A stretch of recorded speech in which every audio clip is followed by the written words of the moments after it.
Muy bien. Feliz sábado para todos. Me da mucho gusto que podamos reunirnos otra vez este sábado de mañana.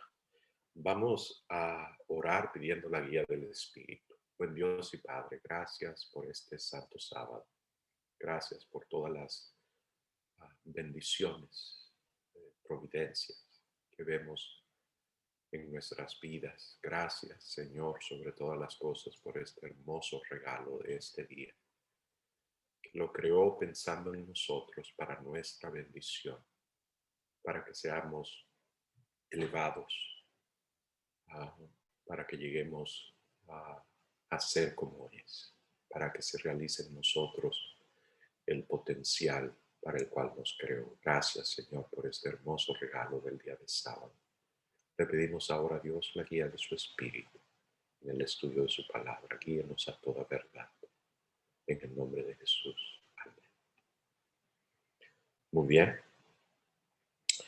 Ah, la última vez ah, hablamos acerca de la confrontación final. Ah, Vimos cómo al final del milenio, ah,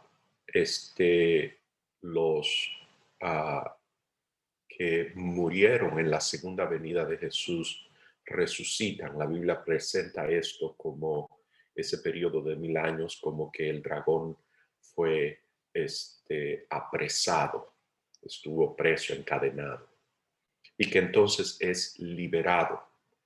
Y leímos en el pasaje que dice que esto debe de suceder, que es necesario que eso suceda, hay una necesidad.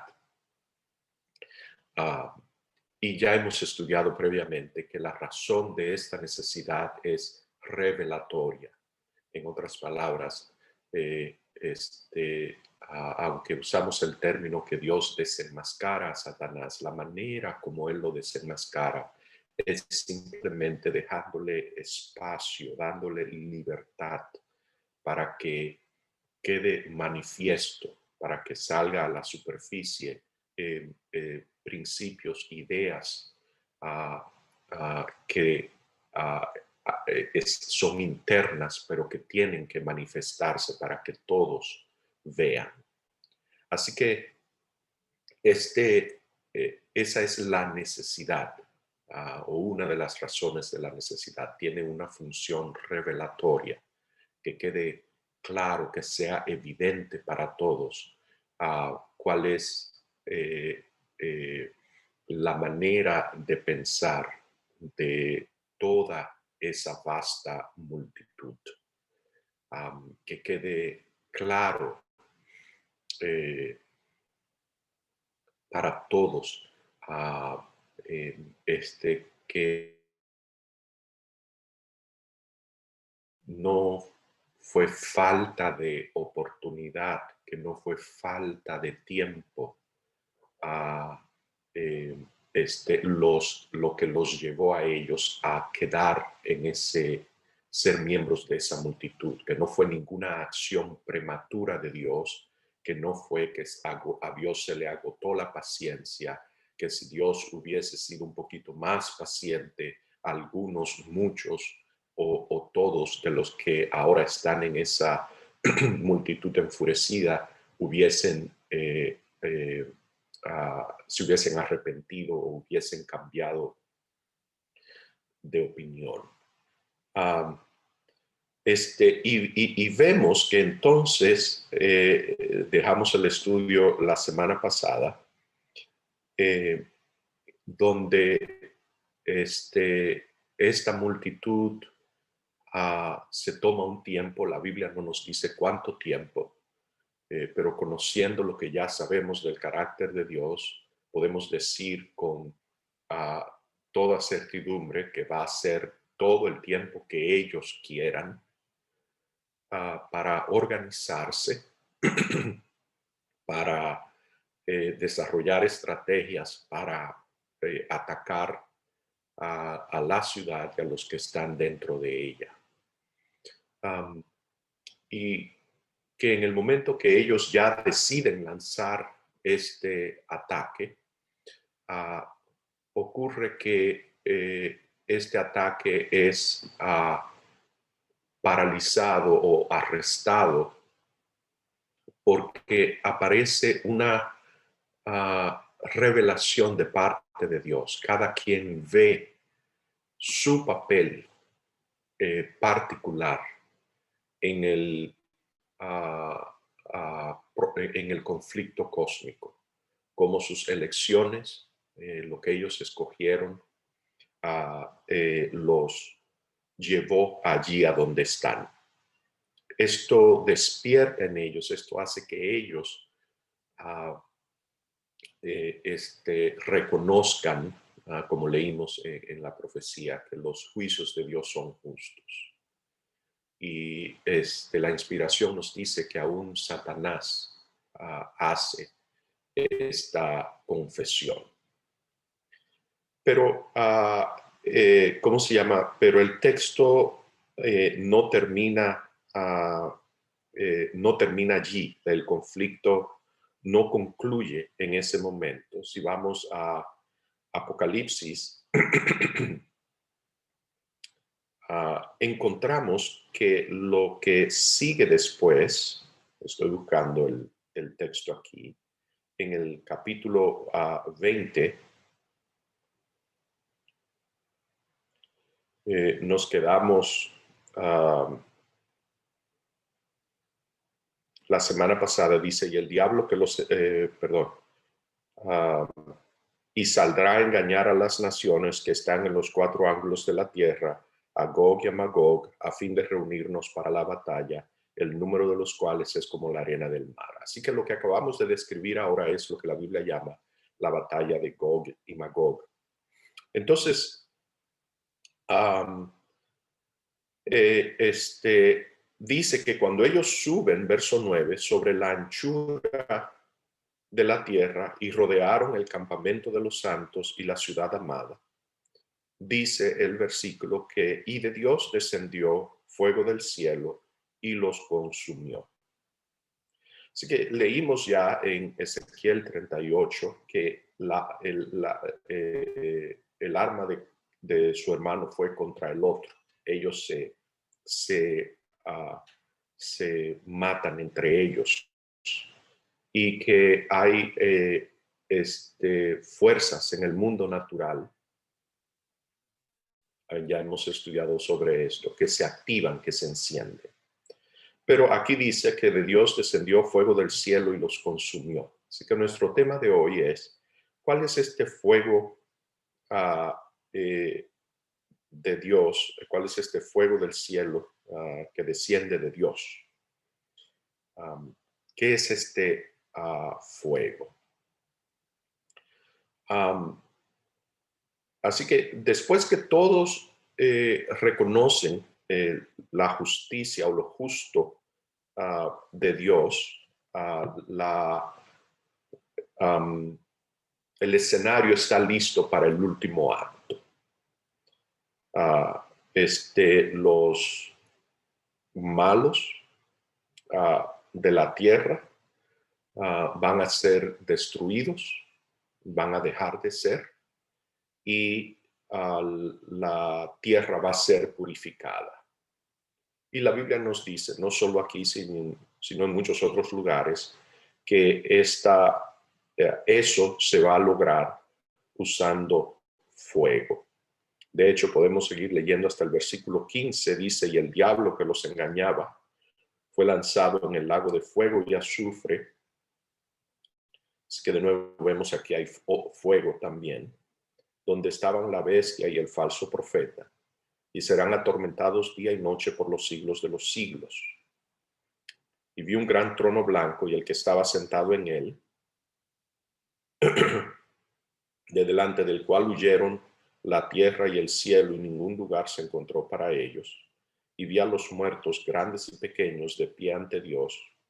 Y los libros fueron abiertos, y otro libro fue abierto, el cual es el libro de la vida. Fueron juzgados los muertos por las cosas que estaban escritas en los libros según sus obras, y el mar entregó los muertos que había en él, y la muerte y el Hades entregaron los muertos que había en ellos, y fueron juzgados cada uno según sus obras, y la muerte y el Hades fueron lanzados al lago de fuego. Esta es la muerte segunda.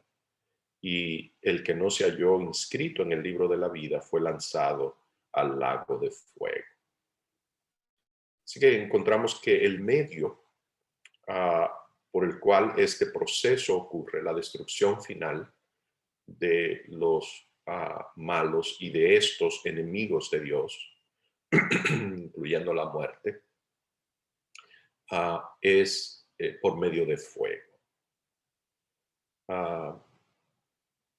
Isaías 9:5 usa un lenguaje muy descriptivo con respecto a esto. Dice, porque todo calzado que lleva el guerrero en el tumulto de la batalla y todo manto revolcado en sangre serán quemados, pasto del fuego. Así que vemos que con este lenguaje, capítulo 34, verso 2 de Isaías, dice, porque Jehová está airado contra todas las naciones e indignado contra todo el ejército de ellas, las destruirá y las entregará al matadero. Así que vemos que hay, la Biblia usa lenguaje muy florido, muy descriptivo, poético, con respecto a esta destrucción final. Y ya leímos en Apocalipsis que es fuego lo que opera esta destrucción y limpiezas finales. En el conflicto de los siglos, páginas en el último capítulo, describe de una manera clara usando lenguaje similar. De hecho, estas citas que les acabo de leer son de unos 2 párrafos del conflicto de los siglos, donde ella cita la Biblia de esta forma. Cada vez que leemos textos como estos, invariablemente, esto es prácticamente universal, aún de la gente que no conoce mucho de la Biblia o que tiene un conocimiento superficial de ella, todo el mundo invariablemente se forma el cuadro, se forma la idea de que Dios personalmente, por decisión de Él y por una acción de Él, envía este fuego para destruir a los malos, a sus enemigos, a las naciones y acabar con la rebelión, que este es el mecanismo de la muerte. Y esto se justifica diciendo que Dios tiene un derecho perfecto, incuestionable, para destruir a aquellos que se rebelaron contra Él. Vuelvo y repito, esto es una versión de esta idea, es virtualmente lo que todo el mundo cree. Aquellos que le interesan la Biblia y aún aquellos que conocen solo un poquito de ella. Más aún, invariablemente se cree también que esta es la única manera de resolver este problema, el problema de la rebelión, el problema del pecado. Pero ya hemos estudiado con bastante detalle que la manera de pensar de los seres humanos y la manera de actuar de los seres humanos no es la manera de pensar y la manera de actuar de Dios. Que lo que la Biblia llama el misterio de la piedad o de la benignidad ah, es es el arma, es la herramienta, es lo que Dios tiene para destruir al mal. La Biblia, Jesús lo dijo explícitamente, la Biblia lo repite, que el mal se vence con el bien. Este lenguaje que acabamos de leer allí en Apocalipsis nos debe de ser ya a este punto de nuestro estudio familiar. Lo encontramos a través de toda la Biblia, Dios usando el lenguaje de destrucción, diciendo que Él destruye. Génesis 19:24, por ejemplo, usa lenguaje similar. Dice, entonces Jehová hizo llover sobre Sodoma y Gomorra azufre y fuego de parte de Jehová desde los cielos y destruyó las ciudades y toda aquella llanura, etc. Así que vemos que este lenguaje que se usa en Apocalipsis no es nuevo en la Biblia. Estas acciones y actitudes similares, lenguaje similar, se describen, por ejemplo, con respecto a Faraón en Egipto, Éxodo 7:3, todas estas cosas ya las hemos estudiado. Si yo endureceré el corazón de Faraón y multiplicaré en la tierra de Egipto mis señales y maravillas. El incidente de las víboras en el desierto, Números 21, verso 6, dice, y Jehová envió entre el pueblo serpientes ardientes que mordían al pueblo y murió mucho pueblo de Israel. Así que, de nuevo, encontramos aquí a Dios lenguaje describiendo a Dios, tomando estas acciones que pueden ser entendidas, como ya dije, usando definiciones del diccionario, atribuyéndole a Dios conductas y manera de actuar a cómo actúan los seres humanos. Primera de Samuel 16:14, el incidente de Saúl.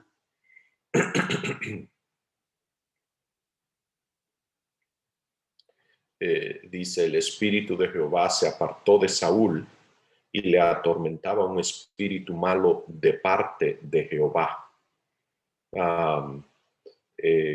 Como si Dios tuviese espíritus malos que trabajan para él. Es la manera que lo entenderíamos si lo entendemos usando una interpretación fuera de la Biblia para entender este lenguaje. Y finalmente, Mateo 22:7, donde Jesús en una parábola describe el destino de Israel en la parábola de, ¿cómo se llama? Los labradores malvados y de la fiesta de bodas. Dice, al oírlo el rey se enojó y enviando sus ejércitos destruyó a aquellos homicidas y quemó su ciudad. En esta parábola el rey es Dios, y el pueblo, la gente, aquellos homicidas es la nación de Israel. Y dice, y quemó su ciudad. Fuego otra vez. Ya sabemos que cuando encontramos estos textos en la Biblia, encontramos este lenguaje, tenemos que considerar que las acciones de Dios son diferentes, que Dios destruye y los seres humanos destruyen, pero que la manera en que un ser humano destruye y la manera en que Dios destruye son totalmente diferentes. Y que porque se usa la misma palabra, debemos de evitar a toda costa atribuirle a Dios atributos humanos en su acción de destruir. Así que cuando Dios encontramos, dice que envía fuego, que envía serpientes o que hace cosas como estas, no lo está haciendo como yo lo haría o un ser humano cualquiera lo haría, que es venir, por ejemplo, agarrar un garrote y pegarle a alguien físicamente, o agarrar un arma de fuego, o agarrar un arma blanca y matar a la persona por su mano, o que Dios da un decreto, una orden de parte de Él y salen gente, comisionados o agentes de Él a ejecutar ese decreto destructor. Ya hemos estudiado que lo que ocurre con la ira de Dios es que Dios simplemente es obligado a irse, es echado fuera, es rechazado. Esto, por lo tanto, deja las cosas ahora en las manos de los del que lo echó, de que el que lo echó ahora quita a Dios del control y lo toma él. Él decide, escoge su destino, que el refrenador es quitado de en medio. Y entonces cualquier poder destructor que esté en la inmediatez opera. Y usualmente esos son unos de tres. Son las pasiones humanas desenfrenadas, son agentes del enemigo, del destructor, que también son los agentes de las pasiones humanas desenfrenadas detrás de ellas, o son fuerzas en el mundo natural que fuera del control de Dios llevan al caos, a la destrucción. Así que ya esto lo hemos estudiado abundantemente. Simplemente estoy tratando de contextualizar el estudio de hoy para que veamos que este lenguaje simplemente sigue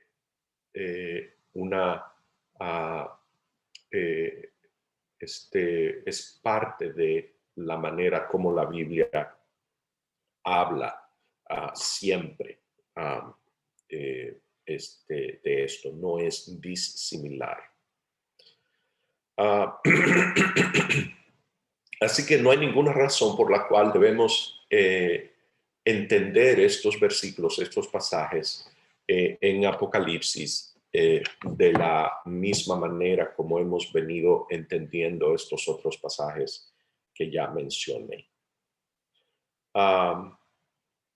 Cuando Dios dice, cuando la profecía predice el destino, lo que le va a pasar a los malos, no debemos de entenderla como que Dios está predeterminando. Dios está simplemente, como dice la palabra, es diciendo previamente, prediciendo. Está diciendo antes de que suceda cuál es el destino que ellos han escogido. Así que con este trasfondo consideremos ahora la secuencia de los eventos en el drama de la destrucción que va a ocurrir ahora alrededor de la ciudad, de la Nueva Jerusalén. Cuando los malvados son levantados al final del milenio.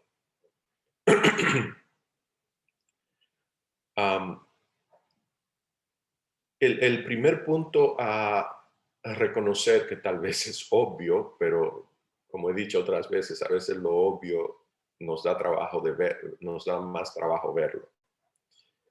Es que la vida, la inteligencia, los recursos, las habilidades que ellos tienen, que le permiten hacer todo ese trabajo de rebelión y de organizarse contra Dios, provienen de Dios, son un regalo de Dios. Ellos existen, la vida misma de ellos, su existencia misma, está ocurriendo bajo leyes y principios que Dios sostiene. Que el entorno, la manera como ellos manejan metales, cómo utilizan la madera, cómo utilizan la electrónica, electrones, partículas subatómicas, todas esas cosas existen, ese orden se mantiene porque es Dios la fuente que los mantiene en orden, funcionando. Así que todo ese trabajo de rebelión y todo ese trabajo, ese arsenal de guerra y toda la logística que acompaña la manufactura, el diseño de esas armas, es todas esas cosas, ese macrobioma en el que ellos existen, y los recursos y las habilidades, la inteligencia y la existencia misma de ellos, como ya dije, proviene de que operan bajo principios de Dios. Todas las cosas, ya hemos leído, es en Él que subsisten y existen.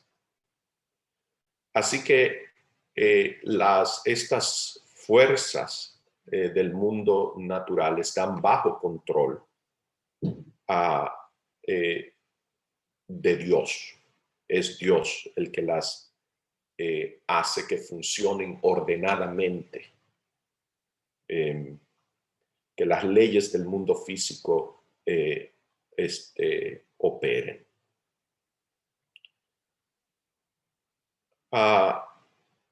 Por lo tanto, no hay destrucción, no hay colapso de todo el proyecto. En otras palabras, el que no haya colapso de todo el proyecto, el que no haya destrucción de todo el proyecto, es fruto de que Dios está controlando las fuerzas del mundo natural, esas fuerzas del mundo natural.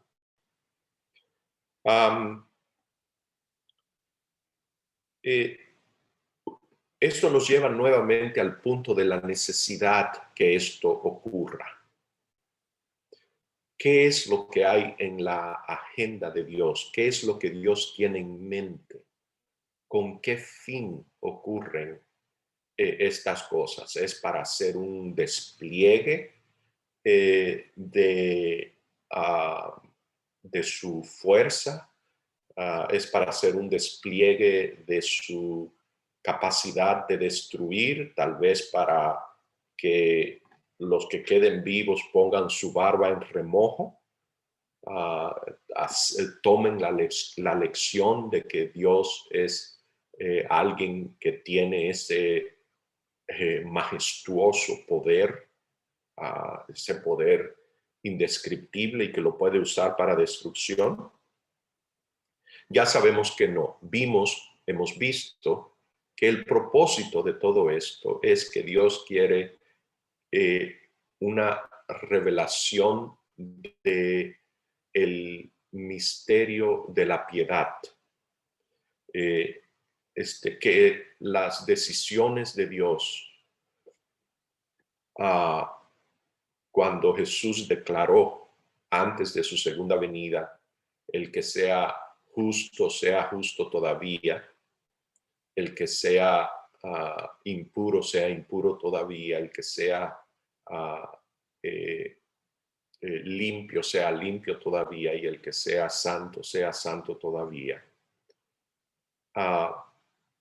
Que esa sentencia, que ese punto que lleva a Jesús a hacer esa declaración, no ocurre de una manera antojadiza o porque simplemente Dios llegó al límite de su paciencia. La misericordia de Dios, la Biblia nos dice, no tiene fin. Esa declaración proviene de que no hay ninguna otra intervención de parte de Dios que pueda hacer que estas personas reviertan el curso por el que van, que su rebelión se ha solidificado al punto tal de que ha llegado a ser irreversible, que no hay ninguna otra revelación que Dios pueda dar, que no hay ningún argumento, que no hay ninguna intervención adicional que Dios pueda tomar, que los haga que cambien de opinión, que ellos están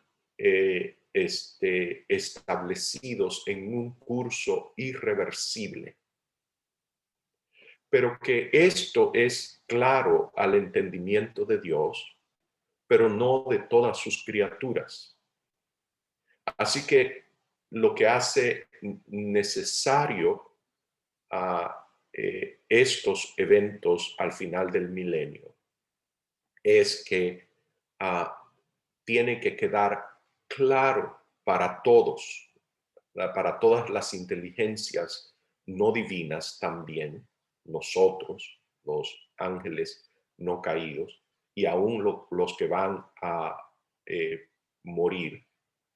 Tiene que ser evidente, tiene que quedar claro para ellos que este es el curso, que las acciones que ellos están tomando en ese momento son las acciones que ellos hubiesen tomado aún antes de morir, antes de la segunda venida.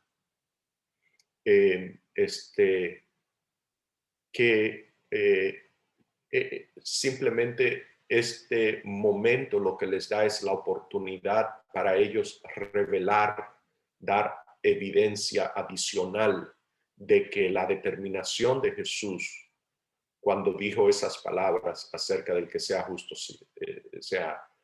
todavía, el injusto sea injusto todavía, es una descripción correcta de la condición y el estado en el que ellos se encuentran.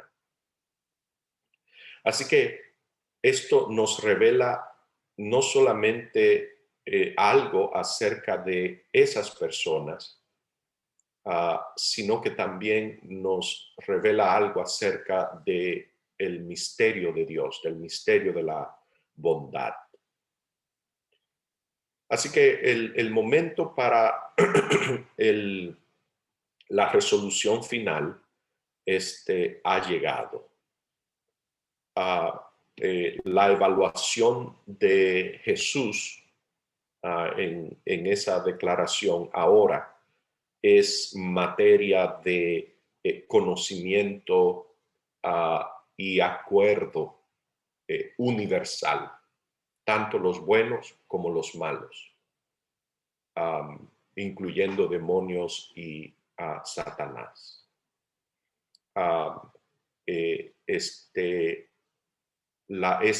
Por decirlo así, esa declaración de Jesús queda vindicada por las acciones de ellos. Yo voy a decir algo aquí, ojalá que me puedan entender en qué espíritu lo digo. Ah, cuando la Biblia dice que ah,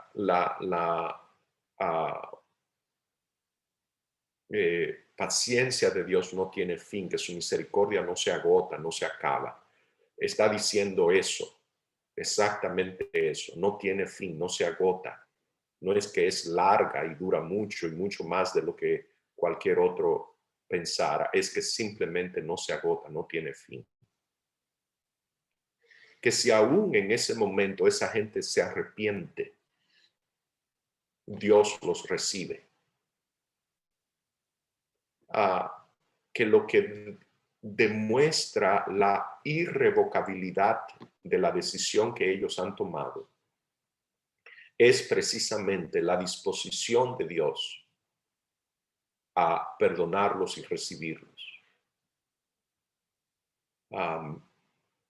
Que es el rechazo determinado de ellos, de que no les interesa el proyecto de Dios, que no quieren nada que ver con Dios, que sí, que quieren seguir viviendo, pero que quieren seguir viviendo en sus términos, no en los términos de Dios, a su manera, en desobediencia,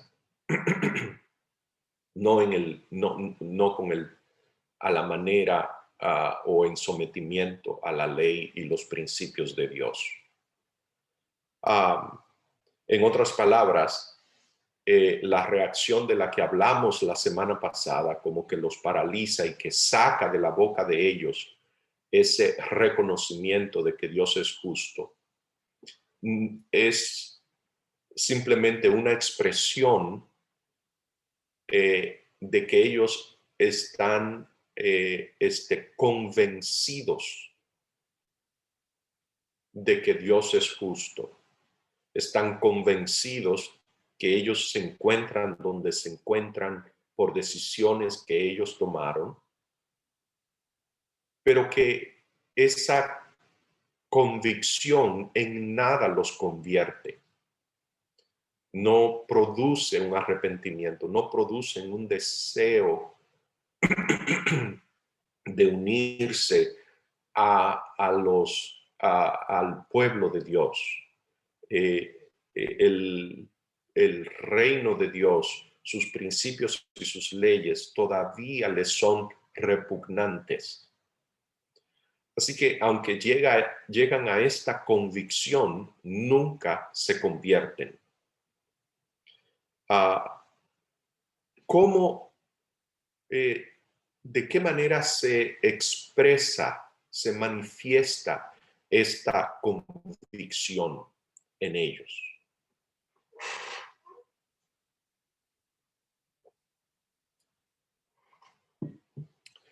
Bien, el texto nos dice, la palabra nos dice que ellos se van a inclinar, toda rodilla se va a doblar.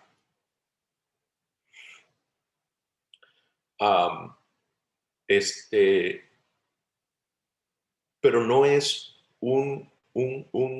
no es un doblar la rodilla en adoración como una respuesta de un corazón arrepentido. Es simplemente un reconocimiento de que lo que la evidencia que se ha presentado es verdadera, pero que esta evidencia no produce una transformación, una conversión en ellos. Como dije, ellos quieren vivir, pero quieren vivir como ellos quieren, a mi manera, de mi forma. La ley de Dios todavía me parece una carga insoportable que coarta mi libertad, que me limita, que me resta, que me quita, que no me deja expandirme y desarrollarme. Eh, ese fue el tema de la tentación en el jardín del Edén y fue el tema de la primera tentación en el desierto con Jesús. Es sobre eso, sobre ese punto sobre el cual Cristo y todos sus seguidores triunfan, sobre esa calumnia que se ha hecho a la ley de Dios. Por eso Jesús le dice que la vida proviene no del pan ni de la comida, la vida proviene de toda palabra que sale de la boca de Jehová, que todo lo que sale de la boca de Jehová, que todo mandamiento, que todas sus leyes, todos sus principios son para vida. Esta gente no acepta eso. Ellos están, lo vamos a ver en un texto más adelante en el Espíritu de Profecía, donde ella dice que ellos se han injertados en el tronco de Satanás. La rebelión de ellos ya se solidificó. Ellos han llegado como una rama injertada a un tronco. Y el tronco es Satanás. Ellos tienen la misma perspectiva acerca de Dios y de su ley, de sus principios, de su gobierno. Por lo tanto, les es de mal sabor, les repugna, los hace nauseabundo la idea de entrar y ser parte de ese reino de los que están adentro de la ciudad, a pesar de que están convencidos de que la condición donde se encuentra es el producto de sus propias decisiones y de su rechazo a los principios del reino de Dios.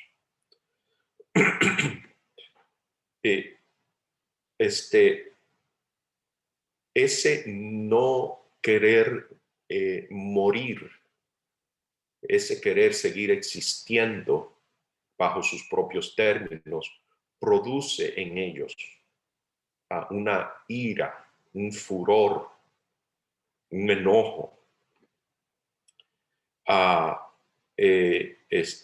Se levantan de sus rodillas en un espíritu renovado de rebelión, venganza y de a ultranza, producto de la desesperación que produce esa realización, ese darse cuenta de dónde han llegado y de cómo llegaron individualmente, cómo tomaron esas decisiones y exactamente cómo llegaron allí, cuál fue su papel. Esta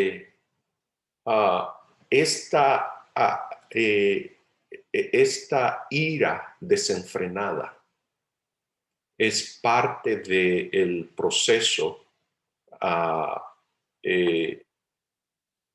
que comienza, que inicia la destrucción por fuego. Esto es lo que la Biblia llama lo que el efecto que llega a tener sobre ellos, el fuego que no se apaga. El fuego que no se apaga, el efecto que tiene sobre ellos lo determinan ellos.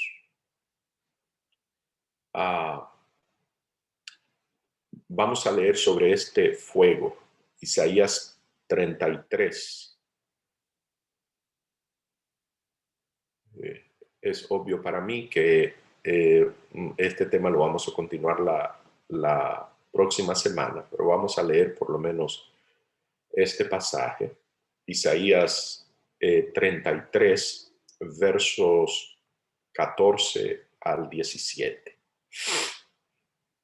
Dice, los pecadores se asombraron en Sión. Espanto, notemos esto, espanto, de esto es que venimos hablando, esa es una buena palabra para lo que venimos describiendo. Espanto sobrecogió a los hipócritas. ¿Quién de nosotros morará con el fuego consumidor? ¿Quién de nosotros habitará con las llamas eternas? Es una descripción perfecta de lo que está ocurriendo en ese momento allí. Y aquí está la respuesta. El que camina en justicia y habla lo recto, el que aborrece la ganancia de violencias, tenemos que entender este término, ganancia de violencias. La ganancia de violencias es la base de todo el sistema económico de este planeta. Así que los que van a morar adentro del fuego consumidor, los que habitarán con las llamas eternas, es el que camina en justicia y habla lo recto, el que aborrece la ganancia de violencias, el que sacude sus manos para no recibir cohecho, el que tapa sus oídos para no oír propuestas sanguinarias, el que cierra sus ojos para no ver cosa mala. Este habitará en las alturas. Fortaleza de roca será su lugar de refugio. Se le dará su pan y sus aguas serán seguras. Tus ojos verán al rey en su hermosura, verán la tierra que está lejos. Bien, así que aquí encontramos una clara idea explícita de el efecto que el espanto de ellos, producto de la realización de su condición desesperada en la que se encuentran, de su muerte inminente por su propia elección y la desesperanza, lo desesperado de su condición, de su estado en la que ellos se han colocado. Yo les voy a leer esta cita y que aparece en la revista Signs of the Times del 14 de abril del 1898. Yo quiero que prestemos atención porque aquí ella nos da varias piezas que son claves para lo que hemos venido hablando y para introducir la segunda parte. Dice, pero aquellos que rechazan el don de Cristo, un día sentirán el aguijón del remordimiento. Recordemos esa frase. Es un aguijón en ese momento del remordimiento. Ese es lo que el profeta Isaías llama el espanto. La completa obediencia a la ley de Dios es la condición de la salvación. Aquellos que rehúsan esto, que rehúsan aceptar a Cristo, sentirán gran amargura contra Dios. Así que es una combinación, sienten remordimiento, amargura contra Dios. Cuando reciban la paga por su transgresión, experimentarán desesperación y odio. Esta será la experiencia de todos los que no entran en el sufrimiento de Cristo. Yo quiero que captemos esa idea que está allí. Voy a leerlo otra vez. Cuando reciban la paga por su transgresión, experimentarán desesperación y odio. Esta será la experiencia de todos los que no entran en el sufrimiento de Cristo, porque es la segura consecuencia del pecado. Vamos a ver más adelante que el que entra en el sufrimiento de Cristo no pasa por esta experiencia por el hecho de que Cristo en la cruz es un tipo de esta gente que está allí al final del milenio tratando de conquistar la ciudad. Cristo pasó por esa experiencia por la que ellos están pasando. Y que el que acepta ese trabajo de Cristo, todos los que lo aceptaron están adentro. Sigue la cita. Leemos acerca de prisiones de oscuridad. Ella está citando a San Marcos 9:48. Vamos a leer el pasaje. Es Jesús que está hablando. San Marcos 9:48. Dice que, hablando de los que serán echados al infierno, donde el gusano de ellos no muere y el fuego nunca se apaga. Jesús está citando a Isaías 66:24, que estudiamos en la lección la última vez. Dice, y saldrán y verán los cadáveres de los hombres que se rebelaron contra mí, porque su gusano nunca morirá, ni su fuego se apagará, y serán abominables a todo hombre. Así que este fuego que no se apagará es lo que me interesa aquí ahora. Vamos a seguir leyendo la cita. Dice, leemos sobre prisiones de oscuridad, eso lo menciona el apóstol Pedro, segunda de Pedro 2:4, para el transgresor de la ley de Dios. Leemos del gusano que no muere y del fuego que no se apaga. Prestemos atención. Así se representa la experiencia de todo aquel que se ha dejado injertar en la estirpe de Satanás, que ha acariciado atributos pecaminosos. Cuando sea demasiado tarde, verá que el pecado es la transgresión de la ley de Dios. Se dará cuenta de que debido a su transgresión, su alma estará separada de Dios y que la ira de Dios permanece en él. Este es el fuego que no se apaga, por el cual todo pecador impenitente será destruido. Así que el fuego que no se apaga es la realización. Verá que el pecado es la transgresión de la ley.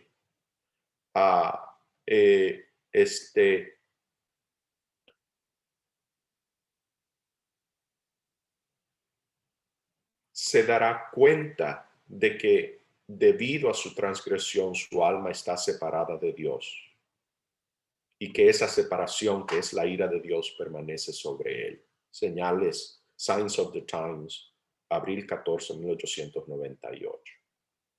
Así que el fuego, fuego que no se apaga, del que leemos, dice ella, ya leímos la cita, no es más que esa realización, esa desesperanza, ese desespero que ocurre en ese momento. Voy a hacer una pausa aquí con mi tema y entonces la semana próxima continuamos, lo concluimos. Vamos a tener una palabra de oración. Amante Dios y Padre, gracias por su palabra. Gracias, Señor, por su revelación de su amor, de su misericordia, de la belleza, la hermosura de la ley, de la libertad. Gracias, Dios, porque se ha propuesto y tiene la capacidad de escribir su ley en nuestros corazones. Le invitamos hoy, Señor, para que lo haga en cada uno de sus hijos. Tráiganos de vuelta la próxima vez en el nombre de Jesús.